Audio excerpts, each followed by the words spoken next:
अभी जो आपके जितने दिन बचे हैं मनुष्य जीवन के,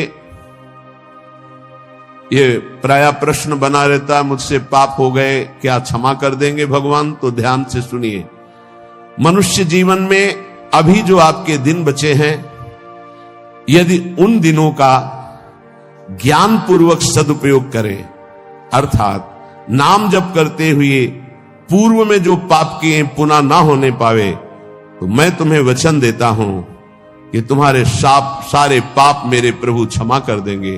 तुम्हें कोई भी पाप का दंड नहीं भोगना पड़ेगा। जितनी श्वासें अब बची हैं, जितना जीवन बचा है, अब ज्ञान पूर्वक व्यतीत कीजिए। कोई पाप कर्म जो पीछे हुए पुनः मत कीजिए और नाम जप कीजिए, सारे पाप आपके प्रभु क्षमा कर देंगे। गीता जी, सर्वधर्मान परित्यज्य मामेकम शरणम ब्रज अहम त्वाम सर्व पापेभ्यो मोक्षयिष्यामि मा शुचा। श्री भगवान के वचन है। जो गृहस्थी में रह करके अपने परिवार से हंसता है, बोलता है, व्यवहार करता है, खाता पीता चलता उठता बैठता है, पर ऐसे जैसे विदेश में आए हुए मेहमान, गृहस्थी में कैसे भगवत प्राप्त? बोले जो अपने परिवार के साथ हंसता है, खाता पीता बोलता व्यवहार करता है, बढ़िया सब वैसे ही, लेकिन वो ऐसे जैसे किसी मेहमान के यहां गया हो। उसको पता है रहना नहीं, देश बिराना है, ये भी छूटेंगे, शरीर भी छूटेगा, जाना है, मुझे प्रभु के पास जाना है। क्योंकि वो अपने परम प्रिय सखा प्रभु को हृदय में निरंतर चिंतन करते हुए ऊंची स्थिति को प्राप्त है कि मुझे भगवत प्राप्ति करनी है। ये सब केवल एक व्यवहार मात्र है। वो उस स्थिति में परिवार में रहता हुआ, संसार में रहता हुआ शायद ही कोई समझ पावे कि कितनी ऊंची कोटि का महात्मा है वो। गृहस्थ में रहते हुए, जो अपने परिवार में रहते हुए प्रेम व्यवहार करते हुए, कमाते खाते हुए, हर समय भगवत स्मरण करते हुए ऐसे रहता है जैसे किसी मेहमान के यहाँ कि मुझे तो जाना है, नए घर मेरा, मकान मेरा, में नई वस्तु मेरी, नाथ सकल संपदा तुम्हारी, मैं सेवक समेत सुत नारी, मुझे तो आप चाहिए। देखो, जब तक तुम संसार की कामनाओं से निवृत्त नहीं होगे तो ये संसार तुम्हें फंसाए रखेगा। तुम्हारा सारा साधन भजन जो परलोक प्रदान करने वाला है, ये संसार नष्ट कर देगा। संसार की कामनाओं की जब तक निवृत्ति नहीं होती तब तक संसार फंसाए रखता है, और ये जितना साधन भजन बनता है सब खा जाता है संसार। तुम कहलाओगे भगत, लेकिन तुच्छ विषयों में अपने भजन को बेचने वाले भगत नहीं कहलाते। तुम जैसे तैसे अपने इंद्रिय और मन को बिखेर रखा है, इंद्रियां मन तुम्हारे भजन को नष्ट कर रही है। अत्यंत तुच्छ असत जड़ दुख रूप भोगों में वो मूर्ख अपने भजन को छीन कर देता है, भजन को बर्बाद कर देता है। इसलिए इस संसार की लौकिक वस्तुओं को जो तुम्हें प्राप्त है भगवद अर्पित करके प्रसाद रूप भोगो, और निर्मल परमानंद की प्राप्ति के लिए कोई इच्छा मत करो, अपने भजन को बचा के रखो। ये पदार्थ आदि तो भगवान अपने आप तुम्हारी व्यवस्था करेंगे, तुम भजन से भगवान की प्राप्ति की चाह करो। जो इस बात को स्वीकार कर लेते हैं उनके अंदर एक नई कामना जागृत होती कि कुछ लोग तो ये जान जाएं कि मैं भजन करता हूं। ये बहुत जोर की इच्छा होती है। हमें और कुछ भोग नहीं चाहिए, इतना तो है कि लोग ये हमारा सम्मान कह के करें कि बड़ा भजनानंदी है, बड़ा त्यागी है, बहुत अच्छा है, गृहस्थी में रहते हुए महात्मा है या विरक्ति होते हुए कितना बढ़िया महात्मा है। ये कान सुनने के लिए लालायित रहते हैं।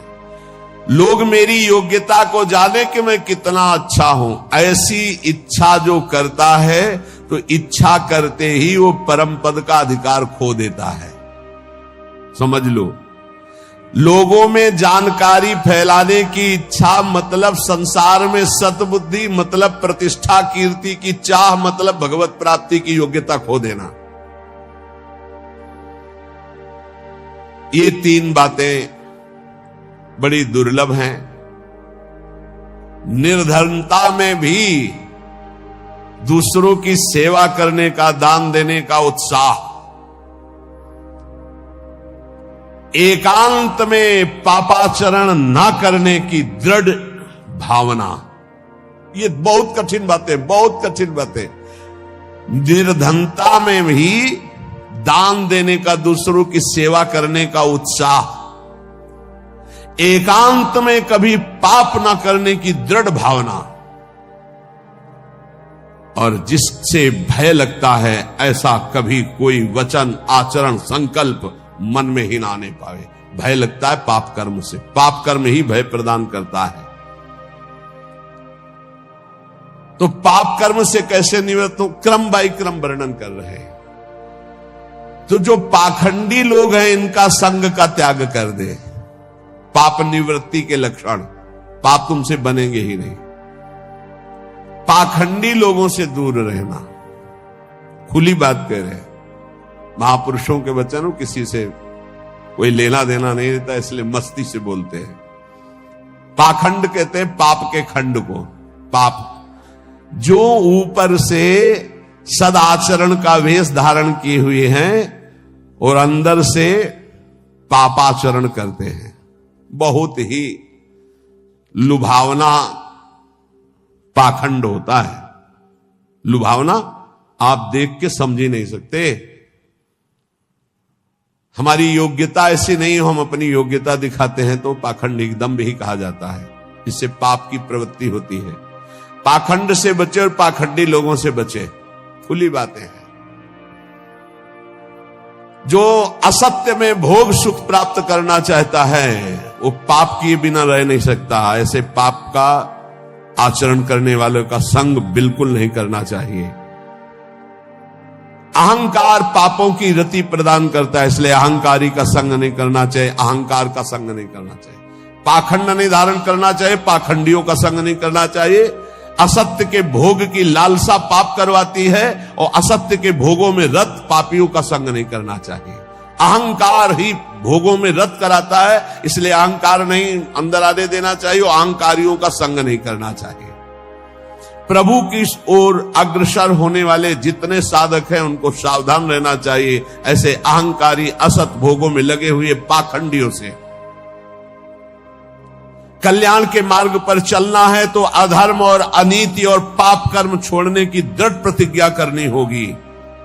अगर हम सावधानी से नहीं संग करेंगे तो बहुत ही पाखंड का बोलबाला है। आप ऐसा ना समझ लें, कलिकाल है। ये मन चले लोग जो भगवान की प्राप्ति का कोई मार्ग ही नहीं जानते, जिसकी बातचीत में थोड़ा भी लोभ दिखाई दे, जिसकी बातचीत में थोड़ा भी काम आदि दोष का लक्षण दिखाई दे, कभी संयोग नहीं करना चाहिए, चाहे जितना बड़ा कोई हो।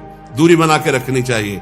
इसीलिए पहला शब्द लिखा है पाप की निवृत्ति के लक्षण, तो बोले पाखंड और पाखंडी लोगों के संग का त्याग कर देना चाहिए। दूसरा, असत्य भोगों में जिनकी रति है उस असत्य भोग और असत्य भोगों में रति करने वाले का त्याग कर देना चाहिए। तीसरा, अहंकार और अहंकार की वृत्तियों में फंसे हुए लोगों का, इनका त्याग कर देना चाहिए। जिसको कल्याण मार्ग में चलना है, अधर्म अनीति और पाप कर्म छोड़ने की दृढ़ प्रतिज्ञा करनी चाहिए। जो पीछे पाप हो गए हैं वो इसी प्रतिज्ञा से भस्म हो जाते हैं।